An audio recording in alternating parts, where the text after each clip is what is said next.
अस्सलाम वालेकुम व्यूवर्स। आज से 6 साल पहले जब मैं पहली दफ़ा सऊदी अरब आया था तो मेरे कफ़ील ने मुझसे इकामा लगाने के लिए 4,000 रियाल लिए।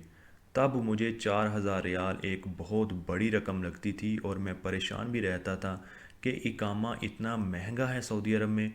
लेकिन अगर मैं आज की बात करूं, आज साल है 2022। आज के दिन में जो रकम मैंने अपने कफ़ील को इकामा रीन्यू करवाने के लिए दी है, अगर इस रकम को मैं वो पहले वाली रकम से कंपेयर करूं, वो 4,000 रियाल के साथ कंपेयर करूं, तो वो 4,000 रियाल मुझे ना होने के बराबर लगते हैं।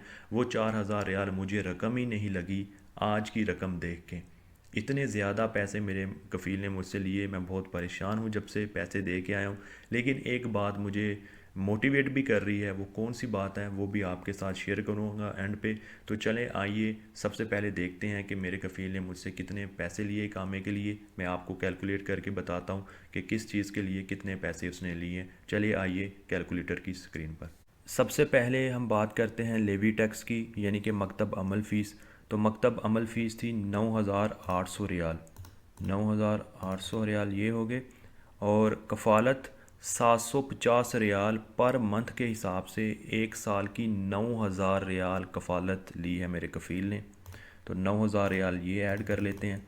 और उसके बाद इकामा रीन्यूअल फ़ीस उसने कहा था कि 650 रियाल, तो ये 650 रियाल ये भी ऐड कर लेते हैं। और फिर उसने कहा इंश्योरेंस फ़ीस 700 रियाल एक साल के लिए, तो 700 रियाल ये ऐड कर लेते हैं। यहाँ मैं आपको एक चीज़ क्लियर कर दूँ, आप लोग सोच रहे होंगे कि ये कफ़ालत 9,000 रियाल इतनी ज़्यादा क्यों है। पिछले साल 2021 में मैंने अपने कफ़ील को 4,500 रियाल कफ़ालत अदा की थी। अब उसने कफ़ालत डबल कर दी है। मैंने उससे पूछा था कि कफ़ालत डबल क्यों की है, तो उसने कहा है कि अब हम लोग सऊदीज़ ऐड कर रहे हैं अपने मुसस्से में, क्योंकि गवर्नमेंट का रूल है कि आपके पास अगर ज़्यादा एम्प्लॉयज़ हैं, ज़्यादा लोग हैं, तो आपके पास उतने ज़्यादा सऊदीज़ भी होने चाहिए। तो इस तरह की वो मुझे बात सुना रहा था। तो उसने कहा इसलिए कफ़ालत डबल है। मैंने उससे कहा कम करो, वो बोल रहा था कम एक रियाल भी नहीं होना, अगर इकामा रीन्यू करवाना है करवाओ, नहीं तो एग्ज़िट लगवा के चले जाओ। चलें अब इन सब को जमा कर लेते हैं ताकि आपको पता चले कि टोटल मैंने कितनी रकम अदा की थी अपने कफ़ील को अपना इकामा रीन्यू करवाने के लिए। तो टोटल जो रकम मैंने अदा की है आज अपने कफ़ील को वो है 20,150 रियाल। और 20,150 रियाल अदा करने के बाद ही मेरे कफ़ील ने एग्री किया। उसने कहा ठीक है अब चले जाओ, अब तुम्हारा इकामा रीन्यू हो जाएगा। तो ये एक बहुत बड़ी रकम है। आप देखें एक साल के इकामे के लिए 20,150। इसके लिए मैं बहुत परेशान भी हूँ, लेकिन एक चीज़ जो मुझे मोटिवेट कर रही है वो ये है कि ये जो रकम अदा की है इकामा रीन्यू करवाने के लिए, ये सऊदी अरब से ही कमाई थी, यहाँ से ही कमा के कफ़ील को दी है, अपने मुल्क से नहीं मंगवाई।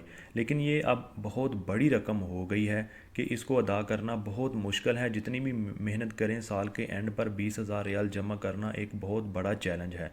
अब सोचना ये है कि हमें यहाँ ही रहना है सऊदी अरब में या वापस अपने मुल्क चले जाना चाहिए। अब मैंने एक साल के लिए इकामा तो रीन्यू करवा लिया है।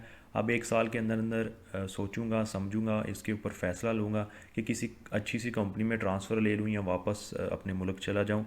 आप भी अपनी राय दीजिएगा कमेंट बॉक्स में और मुझे लाजमी बताइएगा कि आपका इकामा कितने का रीन्यू हुआ है और आपका नेक्स्ट क्या प्लान है। तो फीडबैक लाजमी दीजिएगा और मज़ीद ऐसी इन्फॉर्मेटिव वीडियोस देखने के लिए मेरा चैनल सब्सक्राइब कीजिएगा। अल्लाह हाफिज़।